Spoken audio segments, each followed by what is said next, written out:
Hold everything! Stop! This isn't the Devil and Daniel Mouse. This is a film about how we made the Devil and Daniel Mouse. Actually, it was easy.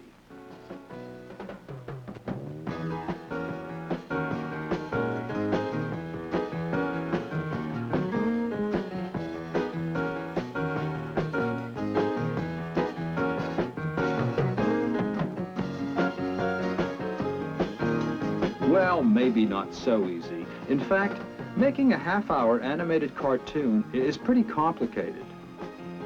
Especially when it's an adventure, musical, comedy, horror, Halloween story like The Devil and Daniel Mouse. It starts right here with Ken Sobel. Now, he's a writer, and he's explaining his script ideas to the producers and directors at Nelvana Productions. Earlier, either the one where she meets him back there or back in the first act, you know, a sort of reprise of her, one of her numbers in the med. Okay, look, the point is that it's got to work in terms of the music at the end. The song has to be the thing that convinces everybody that the thing works. So you've got this, the devil, the henchman, all the people that the devil has brought up, you know, to try the case. Now, they have to be convinced by the song, by the music, that the music is so strong and then they feel it so much that this becomes the thing that causes them to change. Ken, you know what song it should be that we reprieve? It's the very first one, the one in the first club, the folk song, where they get thrown out of the club. They get fired. They get fired, right, because it's like one of their own songs. And so it should, you know, it would give strength to their situation. While Ken goes off to write the script, Clive Smith and Frank Nesson worry about what the characters should look like. Maybe coming into something, you know, something like this, I don't know. Yeah, well, maybe I mean, I think he's too horrific for most of the thing. I think he's got to be smoother and suaver, you know. You know. He's really got to be the cool producer. That, in case you can't guess, is the devil in The Devil and Daniel Mouse. Over a series of scenes. Clive and Frank are drawing a model sheet to show the animators how to draw the devil. Now, when the script's finished, Clive and Frank start the next step, storyboarding, which means turning the words in the script into pencil sketches for the animators. Comes up from the background and passes right past her. How about if she crawls out of this frame and we cut and she crawls over the log and we look out through the thicket? With her in the foreground? Yeah, okay. And we see the rhino run past. Meanwhile, John Sebastian's writing and recording the music. After all, this is a musical, too. Very vulnerable at the beginning and builds in strength. Okay. Let's do a take.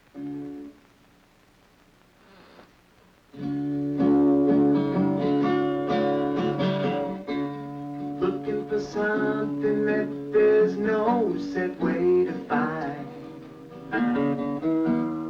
You got to listen to your own second mind.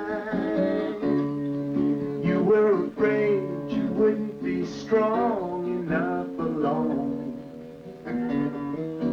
Now look where the music can take you if you're getting low. Look where the music can take you when you're getting low. Look where the music can take you if you let it go. Yeah, it's kind of good. You had a chance to be a star in your own dream. And the actors are recording their parts. This is the biggest thing ever to hit rock!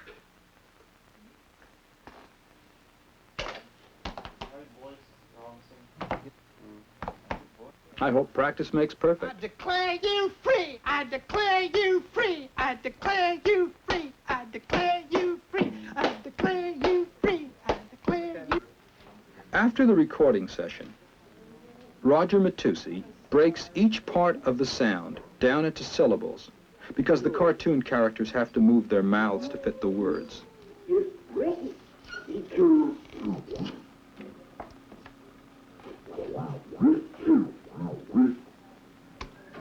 Roger writes down how many frames it takes each character to say each syllable on a sheet which the animators work with.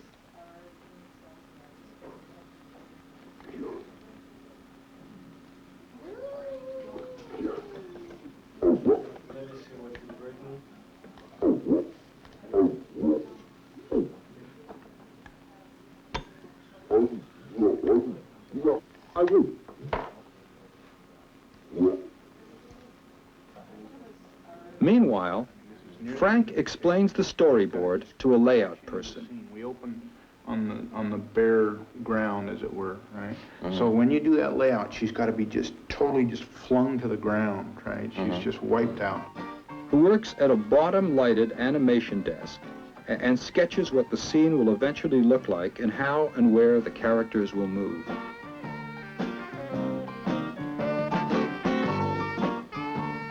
This is called a layout. But as you can see, there's still a long way to go before it's ready for you to see.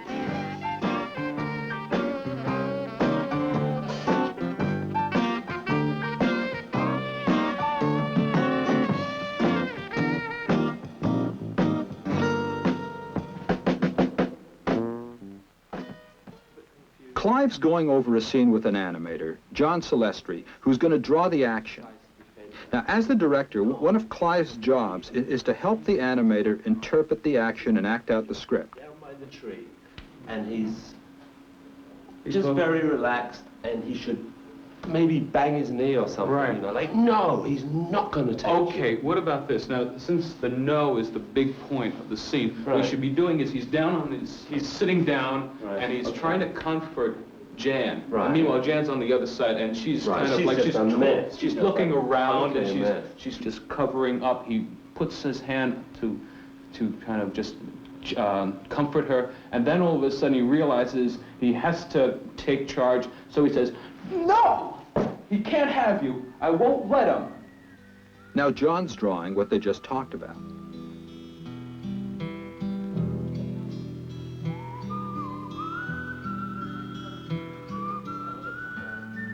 He's looking at his own face in the mirror to see how Dan Mouse would make different expressions.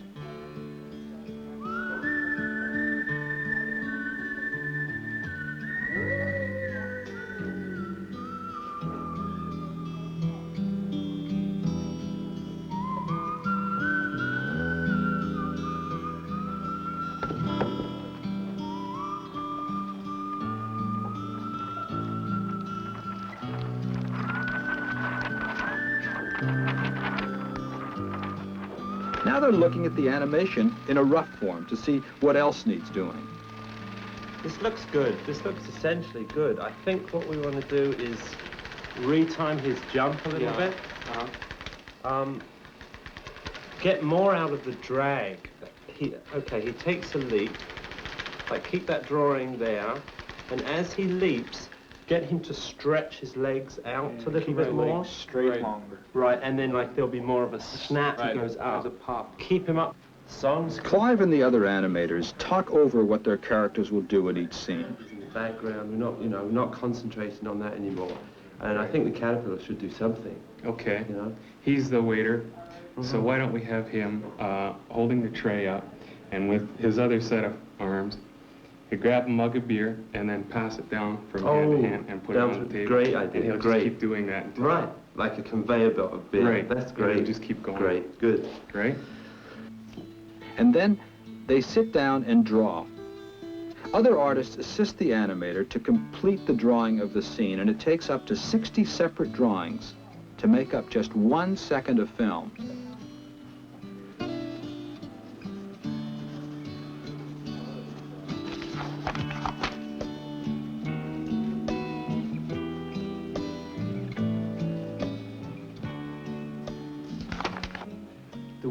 announcing himself as being the judge, very proud.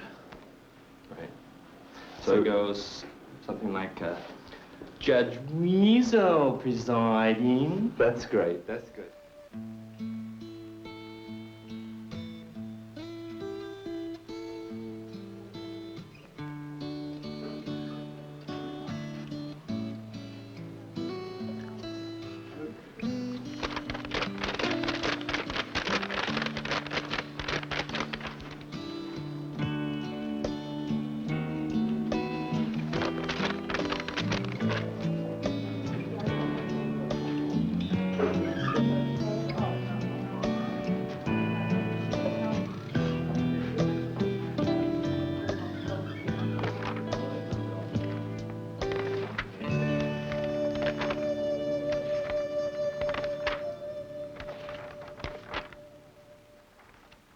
Judge Weasel presiding.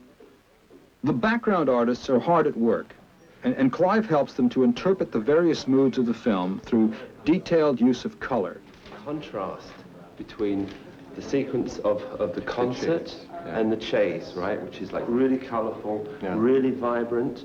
This is a point where Jan has realized that she has no friends left, very gray, very depressing, and we come out of that into the sequence in the woods where she meets Dan for the first time. Very melancholy, very blue. And I guess this is the key? This is a key scene, yes, yes. We'll play her as play them both as a reverse silhouette. There'll be light against a very deep background, very dark in the center, going back into the forest. Right. Very deep blue. So this becomes a very crucial scene to be contrasted with the excitement that's gone before it. That's Louis Cravagna and Olena Cassian. They create the backgrounds that help bring the film to life.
When they finish the backgrounds, they put on a red dot.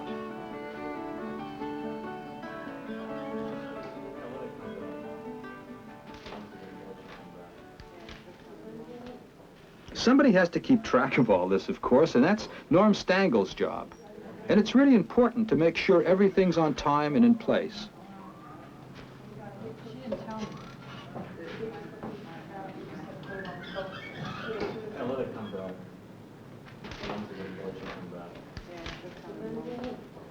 Some of those are already painted cells and are just kept them together in one sleeve. Now the animators have finished, and their drawings are copied onto cell paper, which are clear plastic sheets. which have to have color added to them. Or to put it simply, they have to be painted.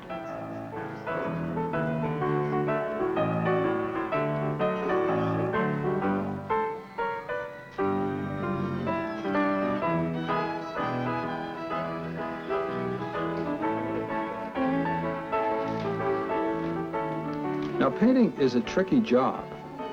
One slip and you've got a purple finger or green air. The color models which are prepared before the painting begins are the blueprints for the painters.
After painting everything, the backgrounds and cells, and there are over 40,000 of them, go to the checker, who, and you'll never guess, checks them all out to see no one has made any mistakes along the line.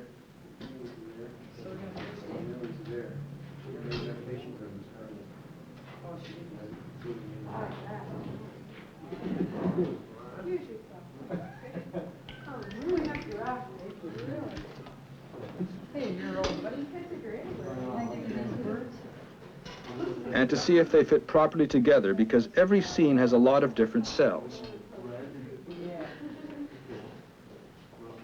And now it's ready to be shot. By a camera, I mean. First, Dennis Brown, one of our camera persons, arranges the different layers of cells for today's shoot, puts the background on the camera bed, lowers the camera,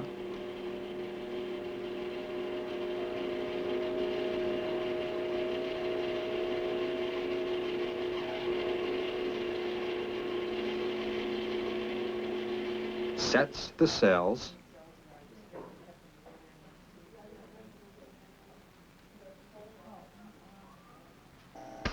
and then shoots a frame at a time.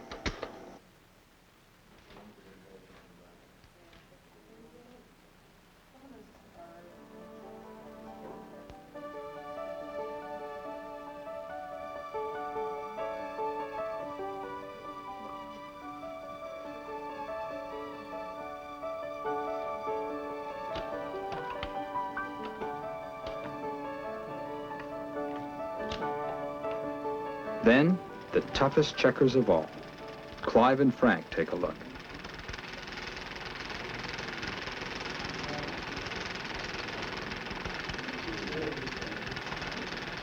That works. Good. Yeah, that works. That looks good. That works. He made. Look at it again. Yeah. Run it back. That makes all the difference, you know. It's like two drawings. They liked it. It's done. Except for putting the music and talking and sound effects and all the other scenes together. And once they've done that, you've got the Devil and Daniel Mouse. Second mind, you were afraid you wouldn't be strong enough alone. Now look where the music can take you if you let it go. Look where the music can take you when you're getting low. Look where the music can take you if you let it go. You had a chance to be a star in your own dream. Now you find that seen. You sold your soul for some rock and roll, but don't you see? Nothing beats inspiration and See, I told you it was easy. Look where the music can take you when you get in love. Look where the music